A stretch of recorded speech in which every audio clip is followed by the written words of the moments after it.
On the morning Diane Holloway sold her house, 5 objects sat in a neat row across the closing room table. A receipt from an embroidery machine dealer, a worn key from a travel trailer, the final invoice from a storage unit, the title to a dark blue SUV, and beneath them all, the contract for the brick house where she had spent 23 years, proving that she was doing fine. 18 months earlier, Diane would have called every one of those things necessary. The machine was her unfinished business. The trailer was her future freedom. The storage unit held her family history. The SUV made her feel safe. The house meant she had succeeded. Together, they were also the reason she could not afford to stop working. At 59, Diane processed payroll for a regional building supply company in Roanoke, Virginia. Every other Thursday, she checked timesheets, corrected deductions, and made certain that hundreds of people received exactly what they had earned. She was patient with new employees who did not understand their benefits and relentless when a number failed to balance. Her co-workers trusted her because Diane could find a missing dollar in a report containing thousands of them. At home, however, she had learned not to look too closely.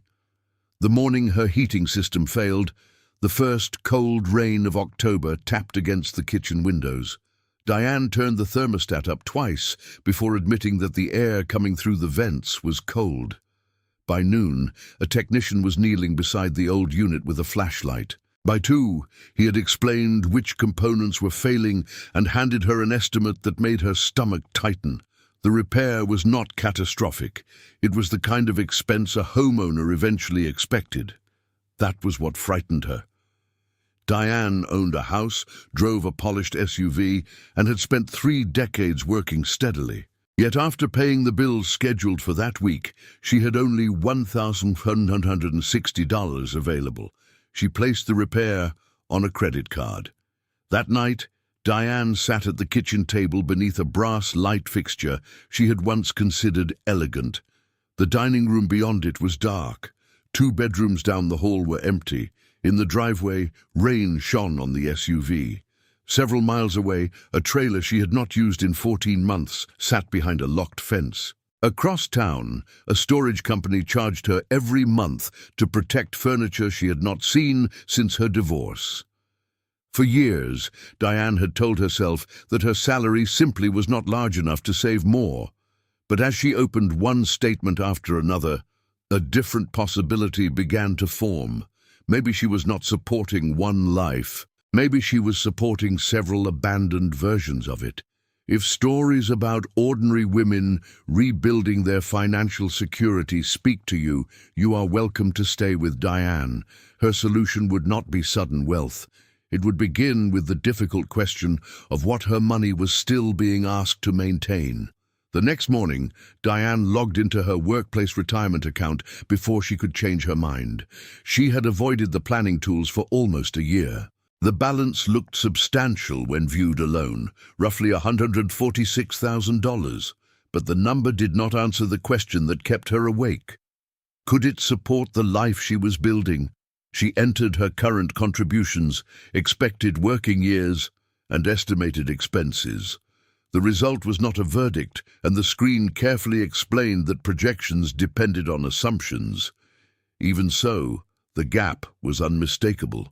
Diane had gradually reduced her payroll contribution to 3% whenever another payment entered her life. She had told herself she would raise it again after the trailer was paid, after the SUV was paid, after the house needed nothing else. There was always another after. At lunch, she asked Caleb Brooks, who administered employee benefits, where she could find the plan documents. Caleb did not tell her what she should invest in or when she should retire. He showed her the contribution records, the employer provisions, and the educational resources available through the plan. "I think I've been treating retirement like whatever gets the leftovers," Diane said. Caleb turned the monitor slightly toward her. "Then maybe the first useful question is what keeps taking the money before it can become a leftover." That evening, Diane built a spreadsheet. She included the mortgage, property taxes, insurance, estimated maintenance, utilities, vehicle costs, credit card payments, subscriptions, and every automatic withdrawal she could find. She added annual bills divided by 12 instead of pretending they belonged only to the month in which they arrived. The result explained more than her salary ever had. The house consumed about $1,685 in an average month when maintenance was included. The SUV payment, fuel, insurance, and routine costs formed another heavy column. The trailer required a loan payment, storage, registration, insurance, and periodic maintenance, even while standing still. The storage unit took $179. The embroidery machine carried its own payment, software subscription, and stream of supplies. Diane's life looked comfortable because she had financed the evidence of comfort. Her monthly margin was so thin that one ordinary repair sent her back to a credit card. She did not decide to sell everything that night. She began with the object that embarrassed her most. 3 years earlier, Diane had bought a professional embroidery machine after watching small business videos late at night. She imagined monogrammed towels, corporate orders, and weekend craft fairs. For 2 months, she practiced constantly. Then a demanding payroll conversion at work consumed her evenings. The machine moved into the smallest bedroom, where Diane continued paying for the dream long after she stopped using it. When she listed it, she used the original purchase price as her starting point. The messages that arrived felt insulting. Buyers noted the model's age, newer features, shipping costs, and the absence of a warranty. Diane rejected every offer for a week. Then Tessa came by for dinner and found her mother standing in the small bedroom, one hand resting on the machine's plastic cover. "I thought this would become something," Diane said. "It did become something," Tessa replied. "It taught you that you don't want to spend your evenings filling orders after spending all day at work." Diane laughed, then unexpectedly cried. She had believed selling the machine would make the failed business official. Tessa helped her see that keeping it did not make the business real. The eventual sale brought in far less than Diane had paid. After clearing the remaining balance, only a modest amount remained. But the payment, software fee, and supply purchases stopped. The next month, $185 stayed in Diane's account. She transferred it to a separate savings account before she could assign it another purpose. The change was not dramatic enough to impress anyone. It did something more important. It happened again the following month. The trailer was harder. Diane and her former husband had bought it used during the final hopeful year of their marriage. They spoke about weekends in the Shenandoah Valley and long trips after retirement. They made 3 journeys. After the divorce, Diane insisted on keeping the trailer because surrendering it felt like surrendering the future she had expected. Now that future cost her a loan payment, storage charge, insurance, registration, and maintenance. When she unlocked it for the first time in months, the interior smelled faintly of closed cabinets and vinyl. A paper map remained folded beside the passenger seat. 2 enamel mugs hung beneath a shelf. Marlene met her there and watched as Diane photographed the interior. "You'll regret this when you finally have time to travel," her sister said. "I don't have money to prepare for that time because I'm paying for the trailer now." "But you already own it." Diane had said the same thing to herself. The loan statement told a different story. The first buyer offered less than the balance. The second wanted Diane to finance the purchase privately, which she refused. The third offer was enough to clear the loan and leave only a few $100s. Diane nearly walked away. She had imagined that selling a valuable object would produce a large check. Instead, years of payments seemed to vanish into a transaction that barely reached zero. Caleb's earlier question returned to her. What keeps taking the money before it can become a leftover? Diane wrote the trailer's costs on a sheet of paper. Loan payment, storage, insurance, registration divided by 12, maintenance divided by 12. The total was approximately $425 each month. She accepted the offer. When the buyer drove away, the empty parking space looked almost offensive. Diane had sold something that once represented freedom and received very little cash. But 30 days later, the $425 did not leave. 30 days after that, it remained again. For the first time, Diane understood that the value of the sale was not confined to the check. She had removed a bill from every future month. The third thing Diane sold was not waiting inside her house. It occupied a 10 by 15 storage unit across town. She raised the metal door on a bright Saturday and faced a compressed history of her whole life. A dining set from her first apartment, boxes of holiday decorations, framed prints, lamps, Tessa's old desk, duplicate cookware, fabric purchased for embroidery projects, and furniture that had never found a place after the divorce. For 5 years, Diane had paid to postpone decisions. Tessa joined her with coffee and adhesive labels. They created 4 sections: keep, offer to family, sell, and donate. Diane expected her daughter to reclaim half the unit. Tessa chose the desk, 1 box of photographs, and a ceramic bowl made by her grandmother. "What about the rest?" Diane asked. "Mom, you don't have to rent a room for my memories." That sentence changed the day. Diane had considered the unit an act of preservation. Tessa experienced it as a burden waiting to be inherited. Together they opened every box. Some objects produced stories worth keeping. Others produced no recognition at all. The sale lasted 2 weekends. People negotiated over chairs Diane had once polished carefully and passed without interest over decorations she had considered tasteful. The total came to about $2,450. It was useful, but it did not resemble the money originally spent. Before closing the unit, Diane photographed the empty concrete floor. Then she cancelled the automatic payment. At home, she revised her spreadsheet. For each sale, she created 3 columns. The first showed the cash she actually received after a loan or selling expense. The second showed debt eliminated. The third showed the monthly expense that would not return. That third column became the most important. A sale could produce disappointing cash and still improve her future. A possession with a payment, fee, insurance bill, storage requirement, or maintenance cost continued demanding income as long as she kept it. Removing that recurring cost changed both the money Diane could save now and the amount her future life would need. It was not a universal rule that people should sell their belongings. Some possessions earned income, made work possible, preserved independence, or brought enough value to justify their cost. Diane was learning to evaluate her own trade-offs. She asked what an object did, what it cost to keep, and whether it belonged to the life she was actually living. If you opened your own statements, is there one thing you rarely use that continues charging you every month? You do not need to answer publicly. Sometimes naming it privately is the beginning of seeing it clearly. By the time the storage unit closed, Diane had paid off the heating repair and stopped adding to her credit card balance. She increased her workplace retirement contribution by 1 percentage point.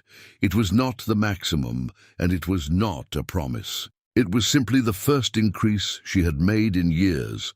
The SUV tested whether her new reasoning could survive social pressure.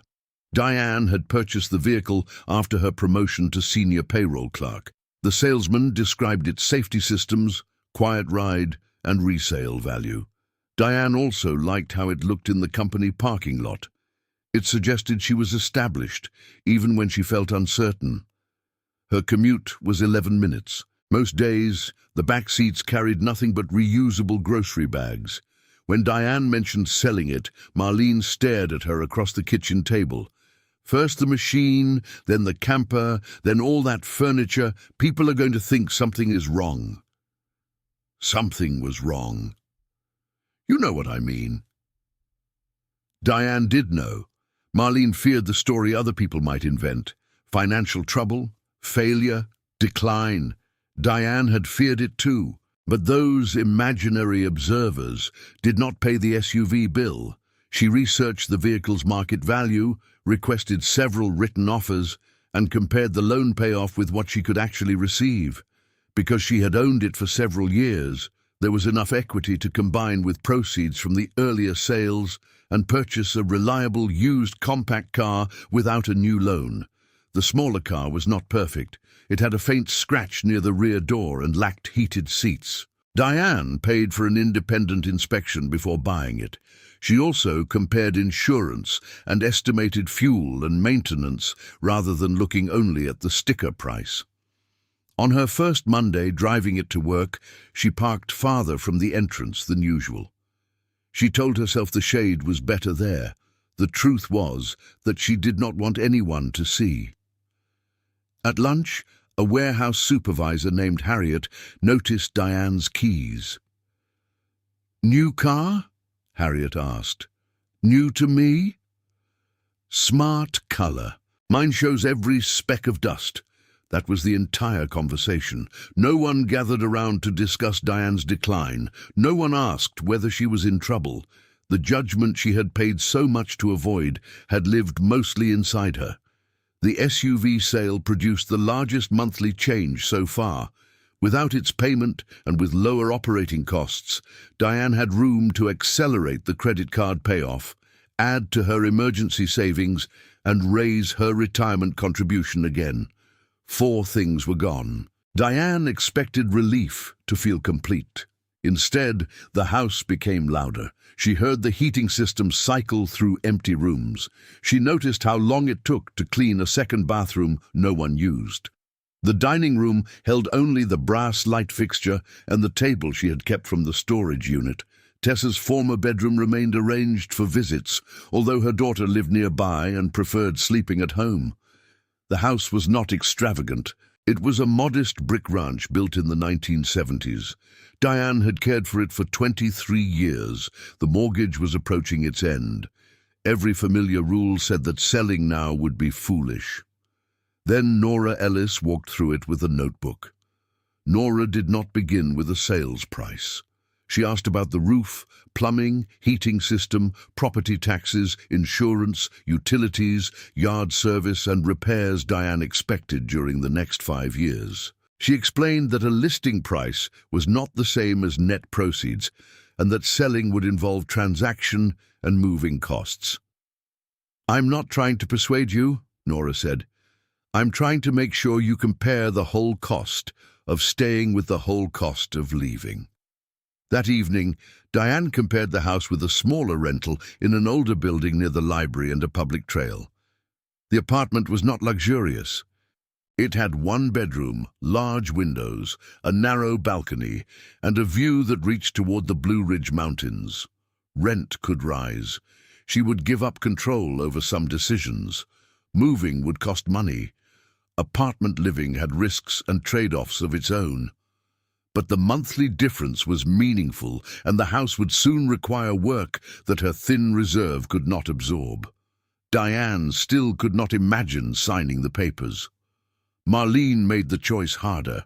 She walked from room to room naming Christmas dinners, birthday cakes, and summer evenings on the porch. "This is where the family comes back," she said. "They don't come back to the building," Diane replied. "They come back to us. You'll never buy a house like this again." That sentence landed because it might be true. Selling was not reversible. Diane could not pretend that every sacrifice was secretly temporary. For 3 days, she removed the listing papers from the counter and returned them. On the 4th evening, Tessa came over and found her sitting in the empty bedroom. "Did you keep this house for me?" Tessa asked. Diane looked around at the pale walls. "Partly. Then let me release you from it." Tessa explained that she loved the porch, the kitchen, and the sound of rain against the back windows. She also loved her mother enough not to require those things as proof that their family had existed. Diane signed the listing agreement the next morning. Preparing the house revealed the difference between memory and possession. Diane kept photographs, letters, her grandmother's bowl, a quilt, and the dining table that fit the new apartment. She gave Tessa a small cedar chest. Marlene accepted the holiday dishes after protesting that no one else would use them correctly. The first offer was high, but depended on conditions that made Diane uneasy. Nora helped her compare terms rather than becoming hypnotized by the largest number. The second offer was lower and more straightforward. Diane chose it after reviewing the implications and allowing time for inspection. Then, the inspection found moisture near an old pipe.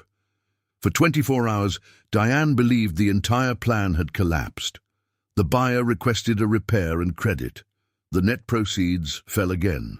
She wanted to cancel, keep the house, and call the previous year an experiment. Instead, she opened the spreadsheet. The plan had never required a perfect sale. It required an honest comparison. Even after the mortgage payoff, transaction costs, repair, moving expenses, and a conservative buffer, the sale would leave enough to clear her remaining consumer debt and establish a stronger cash reserve. More important, the new monthly cost would allow her to save without relying on a flawless future. She accepted the revised agreement. On closing day, the 5 records on the table did not look like trophies. They looked like decisions. The machine had taught Diane to release an imagined business. The trailer had separated freedom from equipment. The storage unit had separated memory from rent. The SUV had separated dignity from appearance. The house had separated home from square footage. After the sale, Diane did not rush the proceeds into an investment she did not understand. She paid the debts identified in her plan, established an emergency reserve, reviewed her workplace options, and obtained qualified guidance about the remaining money and the tax questions connected to her circumstances. She understood that retirement accounts, savings, and investments served different purposes and carried different rules and risks. Her greatest change appeared in the monthly budget. More than $2,000 in payments and ownership costs had been removed or redirected. Not every dollar went into retirement. Diane needed rent, insurance, transportation, food, healthcare, irregular expenses, and room to enjoy her present life. She created separate amounts for emergencies, predictable annual bills, and long-term savings. She increased her payroll contribution gradually, instead of choosing a number she could not sustain. When she ran a new retirement projection, the result did not promise that markets would cooperate or that life would unfold without surprise. It showed something more useful. Under cautious assumptions, retiring around 67 had returned to the range of reasonable possibilities. Diane stared at the screen for a long time. She had not saved her retirement by discovering a secret. She had saved it by ending a system in which her income continuously served things she no longer used. The 5 sales mattered because they lowered today's demands while creating room for tomorrow. The first night in the apartment, boxes filled the living room. The refrigerator made an unfamiliar clicking sound. Someone walked across the floor above her. Diane briefly wondered whether Marlene had been right. Then morning reached through the large windows. Diane carried a mug onto the narrow balcony. Beyond the rooftops, the mountains appeared blue in the distance. They were the same mountains she had seen from the old neighborhood, but now she could look at them without mentally calculating the next repair. Her life had not become empty. Tessa came for dinner at the smaller table. Marlene brought the holiday dishes back for Thanksgiving, then took them home again. Diane reserved a cabin for a spring weekend instead of owning a trailer all year. She borrowed specialized equipment at a community workshop when she wanted to make embroidered gifts. The compact car carried her wherever she genuinely needed to go. At work, Diane continued processing other people's paychecks with the same precision. The difference was that she no longer treated her own future as the account that could wait. The transition had not been as smooth as the final spreadsheet made it appear. During the first 3 months, Diane repeatedly reached for the convenience of the old life. When a coworker invited everyone to a lakeside campground, she almost searched for another trailer. When heavy rain started before work, she missed the height and quiet of the SUV. When Tessa announced that 6 relatives might attend Thanksgiving, Diane pictured the old dining room and wondered whether she had made family gatherings smaller along with everything else. Instead of treating those feelings as proof that the sales were mistakes, Diane examined what she actually missed. She did not miss maintaining a trailer. She missed waking near trees in a place that felt different from home. She did not miss the SUV payment. She missed feeling protected in bad weather. She did not miss cleaning the dining room. She missed believing that there would always be enough space for everyone. Those distinctions helped her find less expensive answers. She set aside a modest travel amount from money that was already available, rather than financing trips in advance. She kept the compact car maintained and chose not to drive when conditions were unsafe. For Thanksgiving, she borrowed folding chairs from the building's community room and served dinner in 2 smaller groups around the table and kitchen counter. Marlene arrived carrying the holiday dishes and looked around the apartment with open suspicion. "Where is everybody supposed to sit?" she asked. "Near somebody they can talk to," Diane said. The meal was noisier than dinner in the old house. People passed plates over shoulders. Tessa opened the balcony door when the kitchen became warm. Someone placed a pie on the windowsill because every other surface was occupied. Marlene complained twice about the lack of serving space and then stayed an hour after everyone else had left. As they wrapped the remaining pie, she admitted that the apartment felt more comfortable than she had expected. "I still wouldn't have sold," Marlene said. "You didn't have to." For most of Diane's life, disagreement had felt like a demand to defend herself. Now she could allow her sister to prefer a different answer. Financial security did not require unanimous approval. The new budget also needed correction. Diane had underestimated how many small purchases accompanied a move. Curtain rods, shelving, delivery charges, replacement hardware, and meals eaten from takeout containers accumulated quickly. During the second month, her spending exceeded the amount she had assigned to settling in. The old Diane would have hidden the overage inside a credit card minimum and continued decorating until the apartment looked finished. This time she stopped.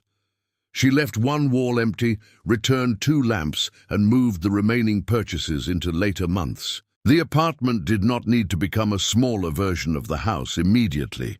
That pause mattered because it showed Diane that selling possessions had not permanently cured her of using objects to quiet uncertainty. The financial system worked only if she continued making choices inside it. She reviewed her cash flow on payday rather than waiting for the end of the month. Bills due before the next check were separated from flexible spending. Annual expenses received small transfers throughout the year. The emergency reserve remained available for genuine disruptions instead of being treated as extra checking account money. The process was ordinary and sometimes boring. That was part of its strength. Diane was no longer waiting for motivation, a bonus, or a perfect month. She had reduced the number of obligations competing for every paycheck and given the remaining dollars specific jobs. 6 months after moving, the compact car needed a new alternator. The mechanic's call produced the old tightening in Diane's chest. For a few seconds, she was back at the kitchen table with the heating estimate and an almost empty account. Then she opened the repair category she'd been funding every month. It did not cover the entire bill, but the emergency reserve covered the difference. Diane paid without adding debt and scheduled herself to rebuild the amount over the next several paychecks. She did not celebrate the repair. She would rather have kept the money, but the bill no longer had the power to rearrange her entire future. At work, Caleb helped Diane locate a retirement planning seminar offered through the benefits provider. The presenter emphasized that estimates were based on assumptions and that individual circumstances varied. Diane brought her statements, her revised expense estimate, and questions she had previously been too ashamed to ask. She learned to separate 3 questions that she had once compressed into one frightening sentence. What would her basic living costs likely be? What sources of income might be available? What gap would her savings need to help cover? The answers were not fixed. Housing costs could rise, healthcare needs could change, investment results were uncertain, employment could end earlier or later than planned. Diane did not leave with a guaranteed retirement date. She left with a process for reviewing the plan instead of avoiding it. Her lower monthly expenses changed the process in 2 directions. They allowed her to contribute more while working, and they reduced the amount her future budget was expected to support. That did not mean that reducing expenses was always sufficient. It meant that the cost of a life and the savings intended to support it belonged in the same conversation. Diane scheduled a yearly review for the week after her birthday. She would update expenses, account balances, contribution choices and assumptions. If the plan changed, she wanted to see the change while there was still time to respond. The first review brought an uncomfortable discovery. One of her payroll increases had been absorbed by higher rent, insurance, and grocery costs. Her progress was real, but it was not moving in a perfectly straight line. Diane considered raising her contribution sharply to compensate. Instead, she chose an amount the monthly budget could support consistently. She understood now that a contribution abandoned after 2 difficult months was less useful than a sustainable one reviewed regularly. She also refused to build a plan that left no room for a birthday dinner, a weekend away, or gifts she genuinely wanted to give. This balance surprised Tessa, who had expected her mother to become severe after the sales. "You're spending money on a cabin?" she asked when Diane mentioned the spring trip. "I'm spending money on 2 nights in a cabin," Diane said. "I'm not buying the cabin, a vehicle to pull it, and a place to store the vehicle." They both laughed. The trip took place during a rainy weekend. Diane and Tessa walked a muddy trail, cooked soup in a small kitchen, and read beside a window while water moved through the trees. On Sunday morning, Diane placed their bags in the compact car and returned the key. She experienced the pleasure without bringing home the obligation. The embroidery machine found an unexpected echo, too. A community workshop near the library offered equipment by reservation after a short orientation. Diane began visiting once a month. She made a set of cloth napkins for Tessa and repaired a torn work shirt. Without pressure to recover the cost of a machine, the activity became enjoyable again. The things Diane sold had not been bad objects. The trailer had carried good weekends. The machine had encouraged creativity. The SUV had been comfortable. The storage unit had protected meaningful photographs, along with forgotten furniture. The house had sheltered decades of life.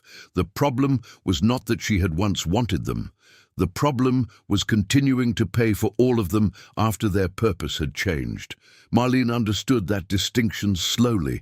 Nearly a year after the move, a storm damaged part of her own roof. She called Diane angry about the estimate and then became quiet. "I think I finally understand what you meant about the house asking for money," she said. Diane did not tell her to sell. Marlene's income, savings, priorities, and attachment were different. Instead, Diane asked whether she had reviewed the full cost and whether the repair fit the plan she wanted. It was the same respect Diane had learned to offer herself, information without a predetermined answer. On some evenings, Diane still missed the old porch. She missed the sound of the screen door and the maple leaves gathering along the steps. Missing it did not mean she should buy it back. It meant the house had been loved. She could honor that history without asking her future paychecks to preserve every room where it happened. From her balcony, she watched autumn move across the mountains and understood that security was not a place she could finish purchasing. It was the ability to meet change without surrendering every choice. Her smaller life did not erase the woman she had been. It gave that woman somewhere affordable to continue becoming with calm purpose. 1 year after the move, the original heating estimate remained in a folder beside her first spreadsheet. Diane kept it not as evidence of failure, but as proof of the moment she stopped asking how to earn enough to maintain everything and began asking what deserved to remain. She had sold 5 things she thought she needed. None of them purchased a perfect retirement. What they gave her was margin, time, and a path she could continue adjusting. For Diane, that was what saving her retirement truly meant. Thank you for spending this time with her. If you would like another story about a woman finding freedom in a simpler financial life, the next video is waiting for you on the screen. And if these stories offer you something useful, you are always welcome to subscribe and return.